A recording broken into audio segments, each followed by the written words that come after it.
I asked AI, artificial intelligence, specifically ChatGPT, what I got wrong about retirement planning and retirement transition, what I got wrong on my channel. So all the videos, I got over, I think, 830 videos, something like that. Look at all those videos. What did I get wrong? Here are the 5 things. Also, at the end, it added 5 things that I got right. So I thought this would be interesting. I don't agree with all of this, but I thought it would be interesting for your take on this, especially you folks that have listened to a lot of my videos. They're not saying these were bad wrong. They're just different than conventional wisdom and conventional coaching. So number 1, retirement is not all about money.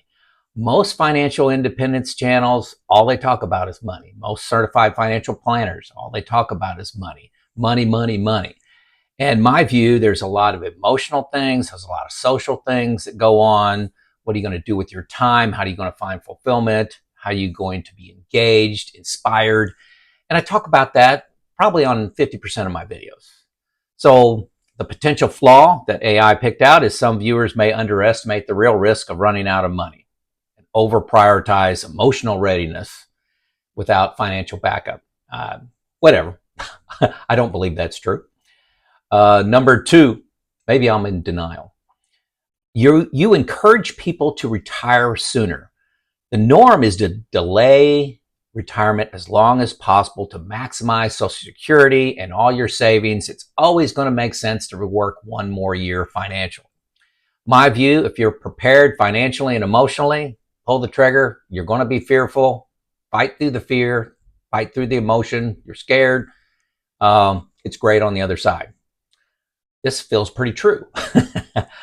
Some people, the pushback from AI said some people may not have the discipline in their spending and their savings and understanding their expenses to follow through on the long term for a 30, 35-year retirement by retiring earlier. Could be. Not bad feedback. Number 3, I dismissed traditional rules of thumb. The 4% rule, having 25 times your expenses saved, those are probably the main 2. I agree. The 4% rule is a rule of thumb, not a rule. Okay, and I think it's been revised to the 5% rule if you're diversified. I often say it's grossly oversimplified and misleading. I never used the 25 times my salary, or expenses, but the 4% rule is a basic backstop, the minimum you can spend. Most people, if you follow the 4% rule, good chance you're going to end up with significantly more money than what you retired with. When this study was done, this was the one out of, I can't think of it, a 30-year retirement. It was 1 year you retired, 1966, I believe, that if you retired, you'd run out of money. But that's if you blindly take out 4% adjusted for inflation every year. Nobody does that. If the market's down 30%, we all tighten our belt, okay? And if you do that, the number is meaningless. It can go higher and higher and higher. I use a software called Boldin that does a Monte Carlo simulation. Year-to-year expenses change. I have one-time expenses like a remodel or a wedding or a roof or a epic vacation, 3-week trip to Alaska or something like that. We all have those ups and downs in our spending, and 4% rule just doesn't make any sense at all to me. It's fun and simple, but I don't think practical to any individual. Tell me if I'm wrong. Number 4, I downplayed fancy Monte Carlo simulations. The norm is to stress test retirement plans with software and data. My view is I use simple spreadsheets and gut checks that make retirement feel attainable. The risk viewers may be misled. I think this is 180 degrees wrong. I believe in fancy Monte Carlo simulations and stress testing using comprehensive software. I firmly believe that. I think this AI looked at what I personally did. I did not have comprehensive software package, a software package. There are all these simple rules of thumb and a lot of spreadsheets. When I retired 6 years ago, I didn't discover Boldin. Hey, on the subject of Boldin, hey, pay attention here. This is a big deal. I do use Boldin. It is my retirement plan.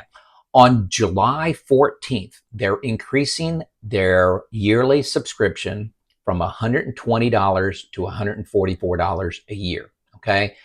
I've been paying for 5 years $120. They haven't increased it for inflation, nothing. Okay.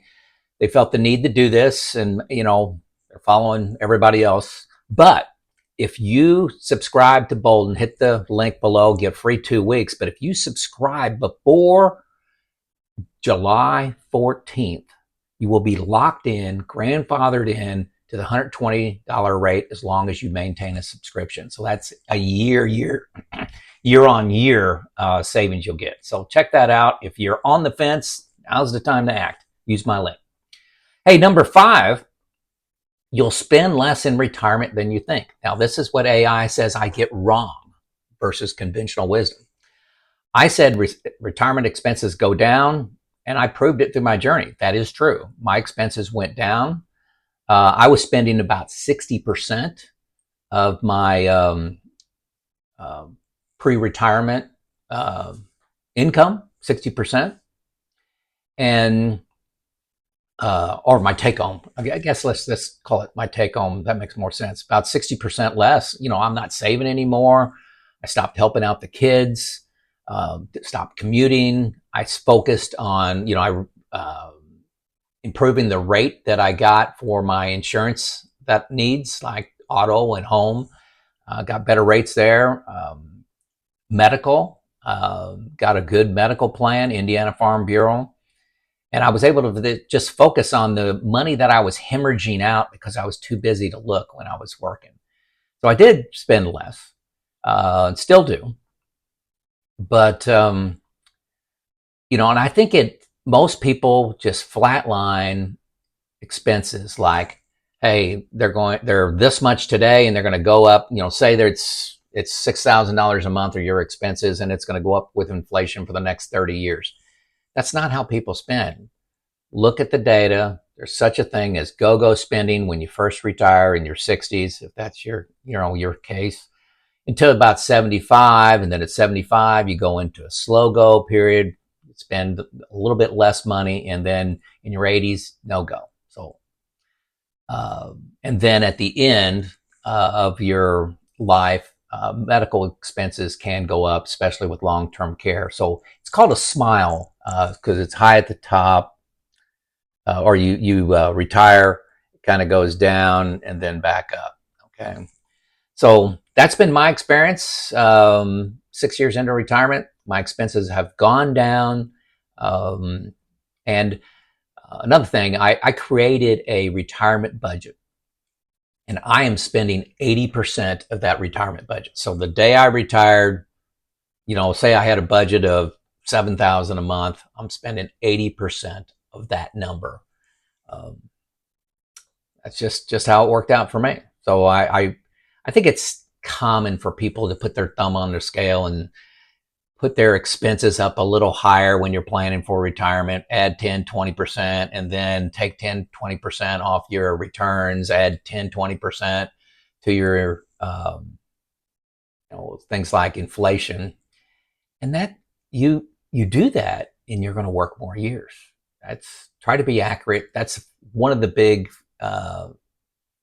pieces of feedback I've gotten from certified financial planners is they say almost everybody does what I said. They're just too conservative on their numbers. And if they get realistic, they can retire a lot sooner. Okay, what I got right. What did AI say I got right? Number 1, retirement is a mental game. You've got identity loss, boredom. You got the feeling of being irrelevant. Just how you're going to find fulfillment and excitement and happiness. Okay.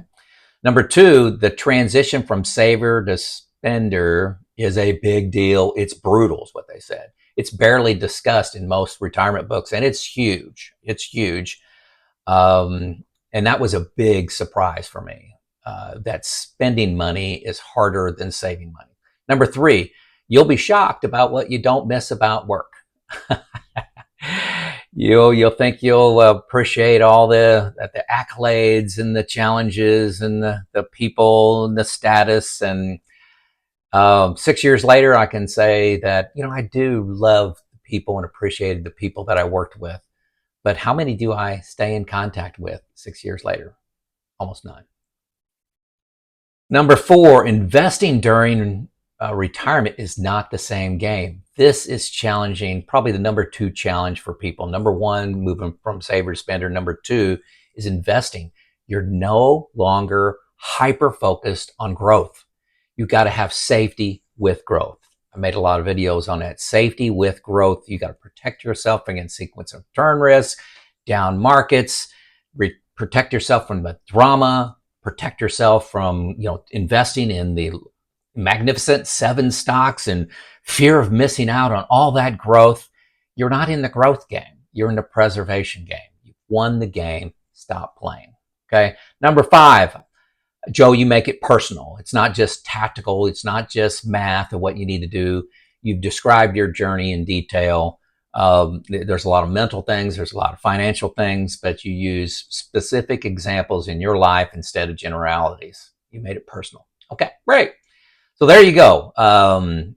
Those are the 5 things AI said I got wrong, 5 things AI said I got right.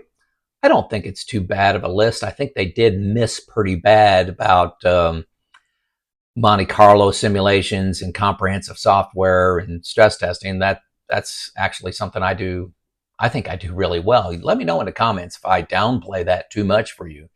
If there's anything that you think I get wrong on this channel, hey, professionally, with kindness, let me know. And perhaps it's something that I'm not stressing enough, or maybe it's even a blind spot for me. Let me know in the comments. Get a great discussion going. This audience has proven to me to be brilliant. It's Joe out.